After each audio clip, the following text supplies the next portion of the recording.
தாம்பத்திய உறவுல ஒரு குறிப்பிட்ட பாலியல் செயல், குறிப்பா சொல்லணும்னா பெண்ணுறுப்புல விரல நுழைக்கிறது, மார்க்க ரீதியான குளிப்பை, அதாவது குஸ்லே கட்டாயமாக்குமா அப்படிங்கிற ஒரு முக்கியமான சந்தேகத்துக்கான தெளிவான சட்டம் மற்றும் மருத்துவ விளக்கங்களை தான் நம்ம பார்க்க போறோம். இப்போ நீங்க யோசிக்கலாம், மார்க்கச் சட்டங்கள் வெறும் ஆன்மீக சடங்கள் மட்டுமா பேசுகின்றன, அல்லது நமது உடலின் இயற்கையான பாதுகாப்பையும் சேர்த்தா? இதுல இருந்து நம்ம தெரிஞ்சுக்க வேண்டிய 3 முக்கியமான விஷயங்கள் இருக்கு. முதல்ல இதோட சட்ட வரையறை என்னன்னு பாப்போம். பெண்ணுறுப்புல விரல நுழைக்கிறது மார்க்க அடிப்படையில கண்டிப்பா குளிப்பை கட்டாயமாக்காதுங்க.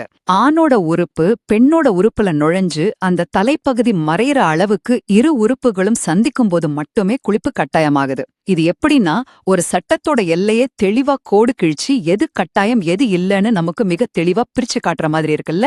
அடுத்து இரண்டாவது முக்கியமான விஷயம் என்னன்னா, இதோட ஒழுக்க பார்வை. சட்டம் இத கட்டாயமாக்கலனாலும் இது ஒரு கீழ்த்தரமான செயல் அப்படிங்கறதால அறிவுடையவங்க கண்டிப்பா இதை தவிர்க்கணும். ஏன் தெரியுமா?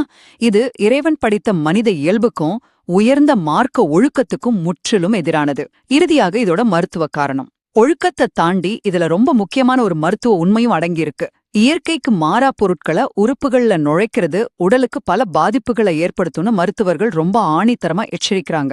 அதனால இந்த மாதிரி தவறான பழக்கங்கள்ல இருந்து நம்ம முற்றிலும் விலகி இருக்கணும். சுருக்கமா சொல்லணும்னா, இஸ்லாமிய வழிகாட்டுதல்கள் வெறுமனே ஆன்மீக தூய்மையை மட்டும் வலியுறுத்தாம மனிதனோட உடல் நலன், அறநெறி, அப்புறம் இயற்கையான இயல்பு இதனோட அடிப்படையில அமைஞ்சிருக்கு.